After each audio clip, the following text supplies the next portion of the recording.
नमस्कार दोस्तों, astrology channel में आपका बहुत बहुत स्वागत है। मैं हूं गौरव और आज हम देखेंगे शनि के अचूक फल।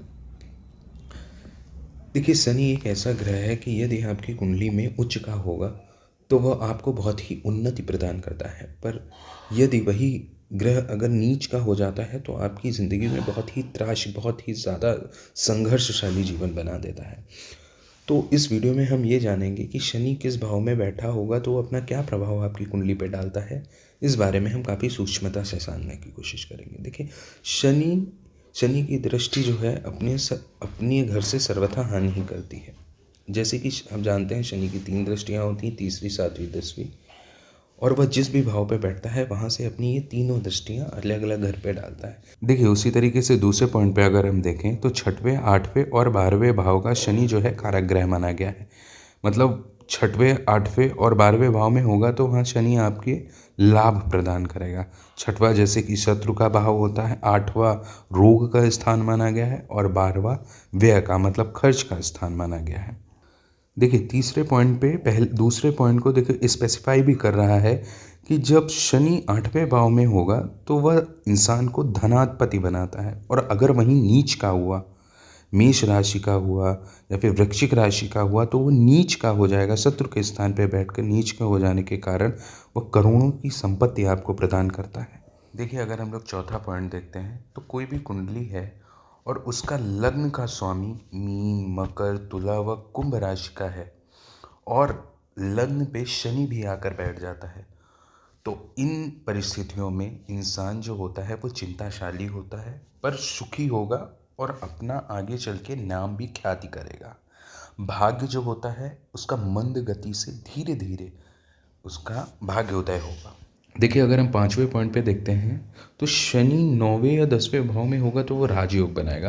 पर ऐसा कब होगा? जब वो वृषभ लग्न में होगा तो 9वें और 10वें भाव में होकर वो राजयोग बनाता है। ऐसा क्यों होता है? देखिए, 9वें भाव में मकर राशि आएगी और 10वें भाव में कुंभ राशि, तो मतलब ये दोनों स्वराशि के हो जाएंगे। इस वजह से वह राजयोग बनाएगा। और ऐसा शनि यदि सूर्य के साथ या बुध के साथ षष्टम मतलब 6वें भाव से संबंध रख ले। देखिए, अगर 9वें भाव में शनि हुआ तो अपनी 10वीं दृष्टि जब भी डालेगा तो उस 6वें भाव पे पड़ेगी, और वह अगर बुध और सूर्य हुए 2 ग्रह तो ऐसी कंडीशन में वह योग पद भी आपको प्राप्त कराएगा।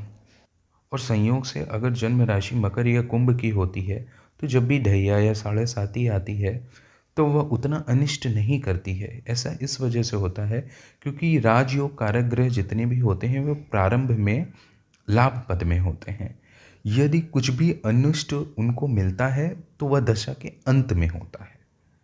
इसी तरीके से अगर हम 6वें पॉइंट को देखें तो देखिए, जब भी शनि एक राशि से दूसरे राशि में परिवर्तन करता है, यदि अगर मकर राशि में है और वह कुंभ राशि में अपने राशि परिवर्तन कर रहा है और उस समय, उस वर्ष अगर लग्न वृषभ या तुला लग्न की होती है तो शनि शुभ फल देता है। और अगर हम इसी तरीके से 7वें पॉइंट पे देखें तो देखिए, शनि जो होता है वो हमेशा शुक्र का अभिन्न मित्र रहा है और वह उसकी राशि में उच्च का भी माना जाता है। तो जब शनि या शुक्र की युति होती है या एक दूसरे से दृष्टि पड़ती है तो उस कंडीशन में शनि और शुक्र दोनों ही अच्छे प्रभाव देते हैं कुंडली में। बहुत बहुत धन्यवाद। I hope you like this video. If you like this video, please like and